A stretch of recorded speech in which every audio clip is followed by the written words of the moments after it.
right, a very warm welcome to ABC World, the voice of Pan-Africanism from the capital, Addis Ababa, bringing you the latest updates with the news. I'm Binyam Gitana. Here and now, the headlines making the top stories. Premier says this year's Nationalities Festival is a celebration of Ethiopian identity.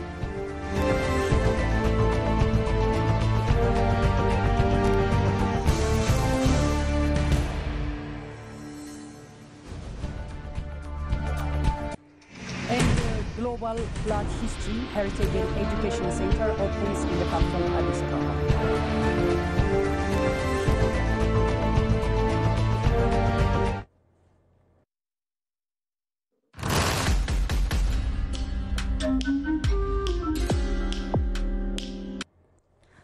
Welcome back. You're watching ABC World. Now the news in full. Do stay tuned.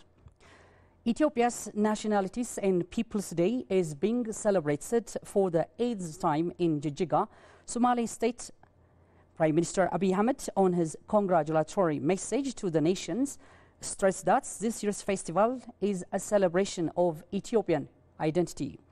He further underlined that Ethiopian identity is a national recognition centered on common national unity. On one hand, Ethiopian identity accepts the diversity of nationalities, adding that there is a strong unity that holds nationalities diversity for thousands of years.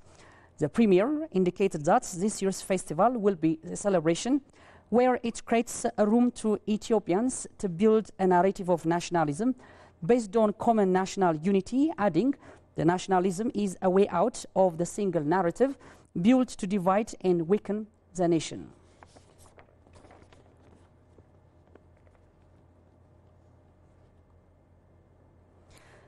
Meanwhile, Ethiopia showcases industrial reforms at UNIDO conference. Attending this week's United Nations Industrial Development Organization 20th General Assembly meeting as a guest of honor, Ethiopian Prime Minister Abiy Ahmed highlighted the country's considerable progress in transforming its industrial sector. Speaking at the forum in Vienna, Austria, Abiy outlined Ethiopia's ambitious reform agenda that has driven industrial advancement over the past 5 years. The country has implemented sweeping policy changes focused on spurring investment, stabilizing the macroeconomy and supporting sectors like manufacturing, agriculture, mining and tourism. According to the Prime Minister's spokesperson Bilene Siyum, a key role of his attendance at his high-profile UNIDO conference was to showcase Ethiopia's potential to partners and investors on the global stage. Likewise, the UNIDO leadership commended Ethiopia's strong economic progress as an exemplar case study for the wider continent.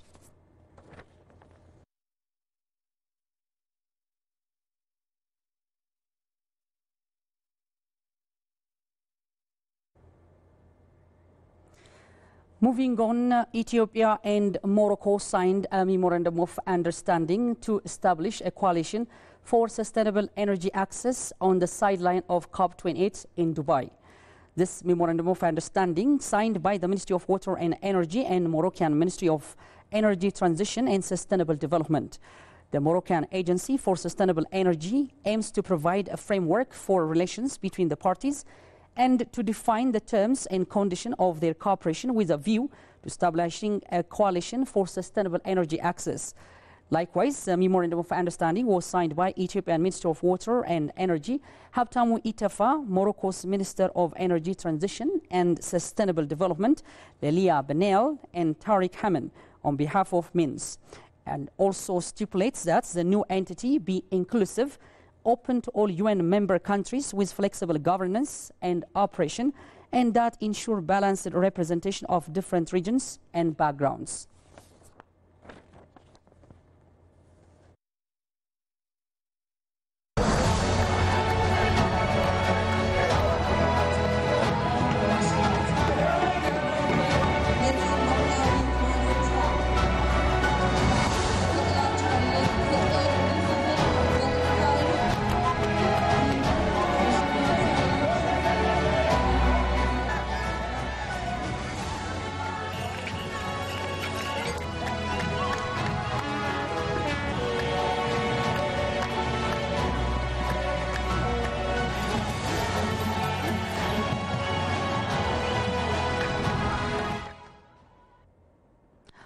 Welcome back, ladies and gentlemen. You're still watching ABC World from the capital, Addis Ababa. In our final package, the Global Black History, Heritage and Education Center has been established in Addis Ababa at the AU headquarters.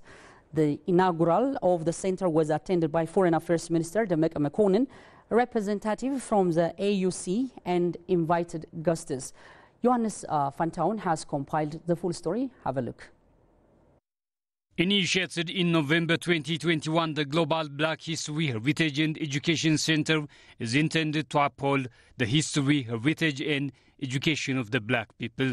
On his opening remark and announcement of the establishment of the center, Deputy Prime Minister and Minister of Foreign Affairs Demeke Mekonnen said the center will serve as a platform for the promotion of the black people history globally. The center we are launching today will serve as a lasting platform for the promotion of black history and culture.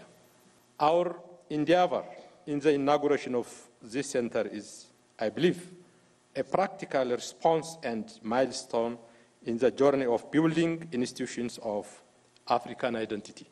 Demeke added that the center will also serve for uniting thoughts and focuses on the identity of the black people across the world. The center has potential to become excellence on production of educational materials, the Deputy Prime Minister assured. The establishment of the center, which primarily focuses on the identity of black people, is believed to capture the imagination of the African youth in our quest for greater unity and integration.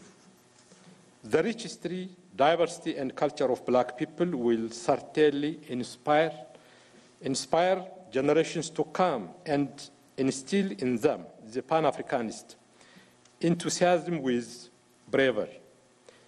The initiative also helps us to share the significance of our heritage and people as towards the future, where knowledge and pride in our diverse legacy empower the present and next generations. On her keynote speech, representative of the AUC Health, Human Rights, Social Affairs and Social Development Department said the establishment of the center is a testament for the rich history of the black community. The center will regain African narratives and stands with solidarity and goes together with the AU agenda, she added. Speaking about the mandate of the center, she said it aligns with the AU's Charter of African Culture and serves for cultural exchange, innovation and technology. The Global Black History, Heritage and Education Center is here to regain our narrative, to tell our stories, and to ensure that our legacy is forever stamped in the African and global history.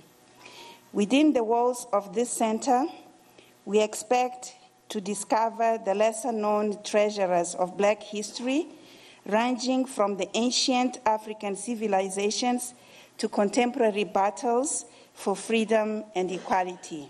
Urging all AU member states to support the center, Demeke expressed Ethiopia's commitment to support the center with its historic responsibility of uniting Africans for their independence. He also went on saying the center is not just a physical place, but a commitment for a shared future of the next generation of Africa. Well, that wraps up the news from ABC World from the capital, Addis Ababa. Thank you for being with us. Have a lovely time and enjoy the rest of the program. Goodbye from now.